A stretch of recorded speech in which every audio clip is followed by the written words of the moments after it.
Hey guys, welcome back to Bartlett Arborist Supply. Today what we're going to do is going to take another look at the Petzl Eject. Petzl's friction saver. It does come with a retrieval cone, and what we're going to demonstrate is a couple different things that, well, one of the big things that I really like about it. After this was shown to me, I thought it was super awesome, especially for those that like to use a lot of canopy anchors and don't really like smashing their systems down to the ground when it's time for retrieval. So cool thing about after having a deeper talk into it and deeper dive.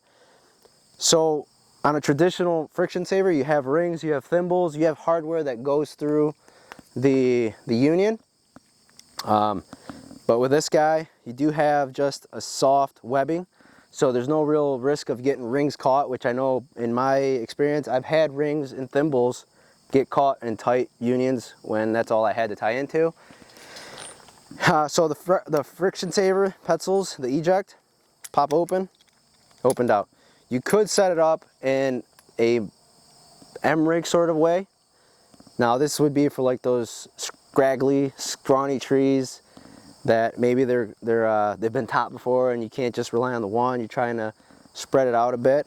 So you could capture like that, go through, and then this guy travels, and it makes basically an M-rig is what I envision it as. So it catches, and now you're sharing between two. So that's kind of a real cool option there.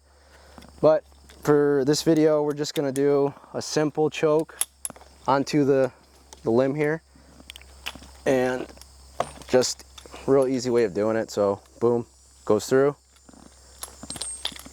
Now you could leave it low like this, or you can take this here and cinch directly to the tree, which is what I did. Now we're good, it's in there. I'm gonna drop down a bit, and I'm just double checking everything's all good. Now I'm gonna use a zigzag and chicane combo for the video. A lot of times I'll use a wrench, but for the video I'm gonna end up using this guy. So the spliced eye, you're gonna set this up backwards to a traditional friction saver from left to right. You have to set this up from right to left if you have the spliced eye right. So it's gonna go through, and we're going through it. Now this is gonna hit the ground. Now one of the cool things that was shown is how to soft retrieve this without the additional tech cord or the additional use of throw line, anything like that. So the soft retrieval was made really cool on it. If you could still drop, you'd have to drop through at least one redirect to successfully accomplish the soft retrieval with it. So I'm gonna do a figure 8 here for my best stopper nut on the backside. Now, it's always important if you use a figure 8 on a bite, or if you use an alpine butterfly, to always capture that loop, the bite that's created here at the end with a carabiner, capture the falling end there with the same carabiner, and then this is your knot block on the backside, and you climb off the left. So that's in place, and I will leave my KM3 Max in there for access line. You know, always good practice to have an access line in there. But that's installed. I'll switch this over to my main D. We're gonna load it, and I'm gonna drop into it a bit more. Make sure it's loaded, everything's all set up correct, which it is. So this is pretty much your SRS system. You can still use it as a traditional MRS, right? So now I'm gonna just unload, and we're climbing off the Eject here. So to achieve a successful soft retrieve, I'm actually gonna drop through at least 1 or 2 redirects to kind of give you that full effect there. Oof. Now, we're gonna go over here. Sorry, so the mic actually just came out, but we're still gonna continue. So we're gonna drop to this redirect, and we're gonna drop to another redirect down low. And usually in my experience using canopy anchors for SRS climbing, I can still manage to pull off at least 3 to 4 redirects and successfully pull all my gear out without having excessive drag. Because there's times where I've had pintos and canopy Texas tugs. I've had 2 redirects on those sometimes, and I haven't had much success with it. That's where I've always opted out for the friction saver style. So what I'm gonna do is I'm about to do the splits. Come over this way, like that. And now what I am gonna do is switch my lanyard down to my forward D-rings and secure myself. I'm just gonna give a little bit of slack and drop through the redirect.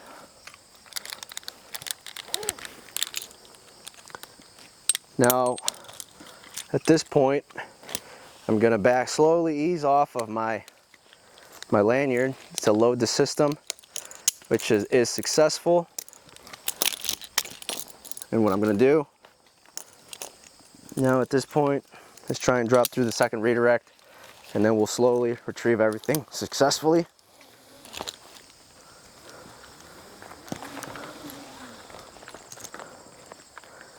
And away we go.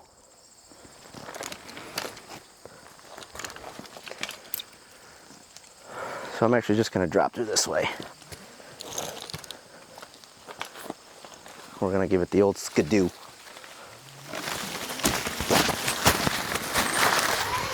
And we're ground level. So we've gone through, dropped through redirect.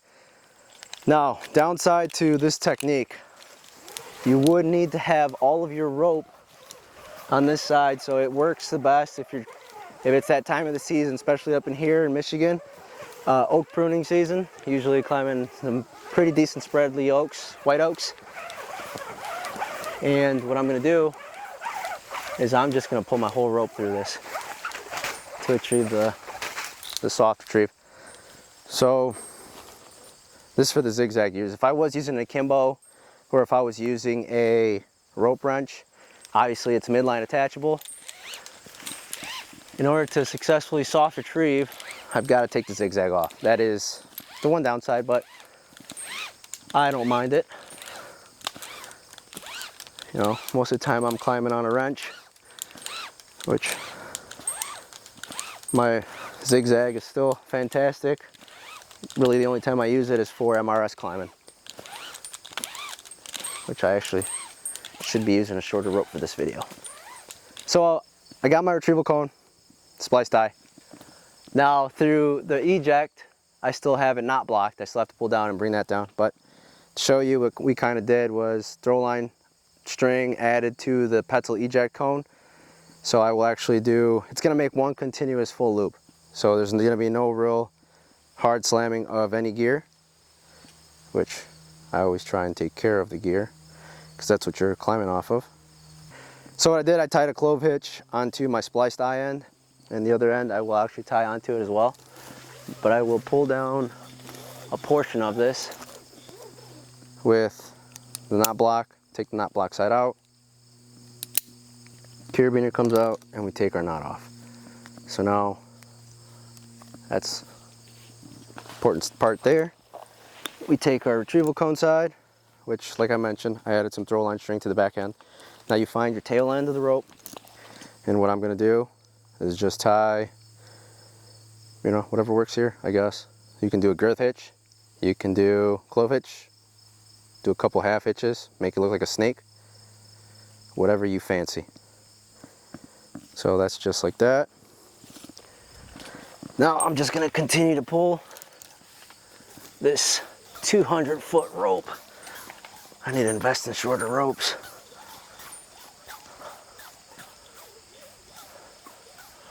One, two, three, four. 1, 2, 3, 4. It's like the shoulder workout or something. So there it goes.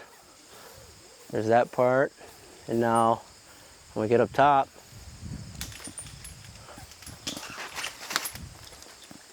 it did drop away, but it still held on to where your redirect is. So it really didn't slam on that concrete floor or the rocks, or if you're working around a hard object. And now this just makes one continuous loop, and you have successfully soft retrieved your canopy anchor. So that is the Petzl Eject. Thanks for watching the video. Don't forget to hit that like, subscribe button, and climb safe.